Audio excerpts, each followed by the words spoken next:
안녕하세요. 단드로이입니다. 복잡해 보이지만 꼭 그리고 싶은 풍경들 있으시죠? 멋진 풍경이라서 그리고 싶지만 그 풍경을 보자마자 망설이게 되는 그런 풍경 말이에요. 다소 복잡하지만 어반 스케치다운 그림, 그런 풍경을 오늘 가져왔습니다. 끝까지 꼭 함께 하세요. 우선 땅의 경계선을 먼저 긋고 다음으로 가운데 건물의 위치와 크기를 정해줘요. 그 다음으로 오른쪽 왼쪽 길은 그리고 싶으신 곳부터 그리시면 됩니다. 그러나 이 풍경의 가운데 건물의 위치와 크기를 먼저 정하는 것은 매우 중요합니다. 그래야 나머지 풍경의 크기들을 가늠할 수 있기 때문이에요. 눈대중으로 그리시거나 아니면 들고 계신 펜으로 길이를 서로 비교하면서 정해가면 됩니다. 오늘 사진 보시니까 어떠세요? 엄두가 안 나시나요? 하지만 잠깐 이대로 포기하면 안 되는 이유가 있습니다. 쭉 그려가면서 말씀드릴게요. 사실 복잡한 그림은 시간이 오래 걸리는 거지 어려운 게 아닐 때가 많습니다. 시간만 좀 투자하시면 나도 해낼 수 있다는 거예요. 항상 똑같은 난이도에 내가 그릴 수 있을 소재만 자연적으로 고르게 됩니다.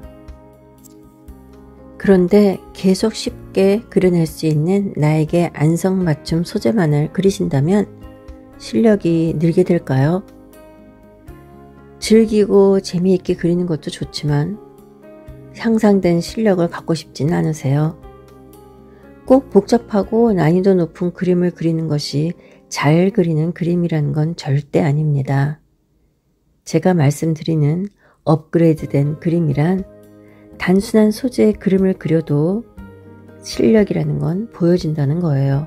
즉 경험치의 결과인데요. 가장 기초적인 것이 가장 어렵다는 말이 있듯이 같은 그림을 그려도 난이도 있는 그림을 그려본 분과 안 그려본 분의 관점에서는 많은 차이가 있게 됩니다. 가장 우선 관찰력에 큰 영향을 주게 돼요. 인생도 난간을 겪어본 사람이 지혜를 얻게 되는 것처럼 우물 안에 있지 말고 더 많은 것을 경험하게 되는 거죠. 예를 들어 본다면 복잡하게 엉킨 실타래를 한 번이라도 우리가 그려본다면 그 다음에 소재를 선택할 때 실타래 들어간 건 신경 안 쓰게 되겠죠. 전엔 이건 안 되겠어 저건 안 되겠어 했던 소재들이 이제는 더 이상 겁나지 않게 되는 겁니다. 이렇듯 정해진 난이도에 정착되어 있지 않은 내가 잘 그릴 수 있는 것만 그리지 않는 경험치를 높이는 건 그림 그리는 사람에게는 더 나아가 우리 인생살이도 비슷하게 되는 것 같습니다. 덥고 지루한 여름, 잠시 나를 잊고 편안하게 몰두해보는 시간 가져보세요. 내가 좋아하는 차 한 잔 준비해서 마시면서 차분하게 말이에요. 혼자 하시는 것이 아니라 저와 함께 쉽게 해보는 겁니다. 혼자서는 절대 불가능할 것 같은 풍경이지만 함께 한다면 많이 달라지죠. 오늘은 복잡한 설명도 드리지 않을 거예요. 대신에 한 가지 꼭 부탁드리고 싶습니다. 잘못 그려져가는 나의 그림에 대해 진짜로 자유로움을 인정해 주셔야 합니다. 화면 배분을 잘 못해서 그림이 잘릴 수도 있고 골목 크기가, 건물 크기가 안 맞을 수도 있어요. 그러면 어때요? 지금 그리고 있는 건 여러분의 시간과 집중입니다. 내 앞에 하얀 종이가 있고 내 손에 펜 한 자루가 잡혀 있고 또 단드로잉이 같이 한다면 모든 것은 시작될 수 있다는 것을 보여주는 날입니다. 함께 그리다 보면 그림이 어느덧 완성되어질 테고 그때의 뿌듯함은 어느 것도 대신할 수 없게 될 거예요. 미흡하지만 도전해봤다는 자신감은 여러분의 실력을 성장시켜 놓을 겁니다. 지금 말씀드리는 성장이란 거창한 성장은 아니에요. 우리가 살아가는 것도 어떤 어려움을 좀 겪었다고 금방 내가 달라지나요? 그걸 곱씹는 시간이 분명히 필요하더군요. 어떤 어려움에 대해 계속 생각한다는 건 꼭 나쁜 건 아니에요. 헐헐 털어버리고 잊어버리는 것은 조금 있다가 하는 것이 좋겠어요. 전 그렇게 생각합니다.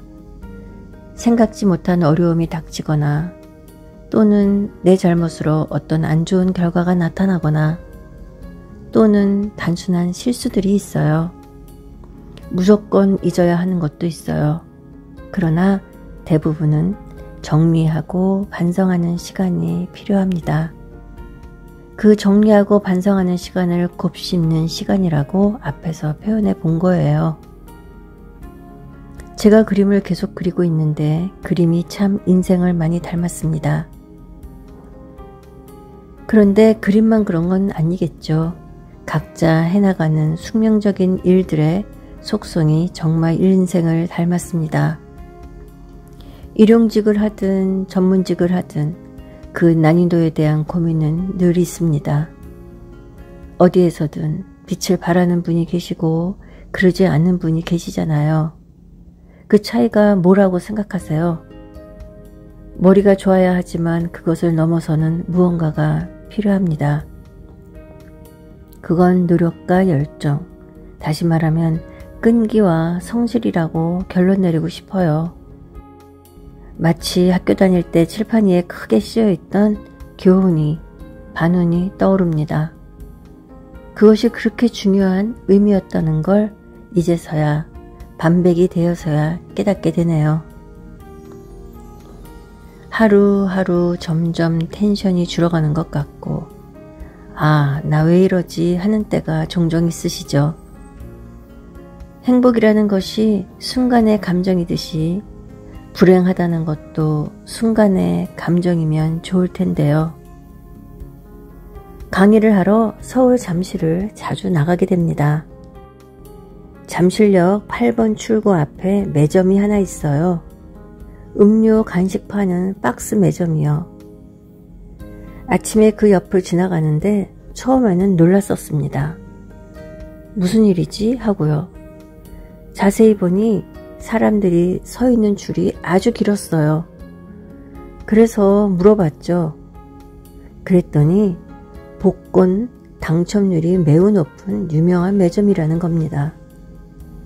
그래서 처음에는 웃었어요. 참 재미있네 하고요. 그런데 자주 그 앞을 지나다니다 보니 나도 사고 싶다는 생각이 들기 시작했어요. 아직 그 줄에 합류해서 사려는 용기가 안 나서인지는 모르겠는데 아직도 사보질 못했지만요. 많이 사니까 확률적으로 많이 당첨이 되는 거야 라는 통계를 이미 내렸지만 그래도 사보고 싶다는 생각은 아직도 유효하고 있습니다.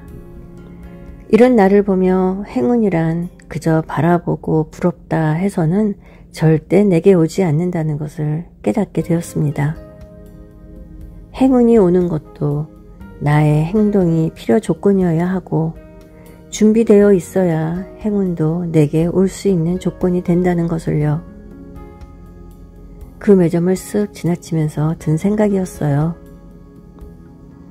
세상은 꾸준히 아주 많은 메시지를 내게 보내주고 있습니다.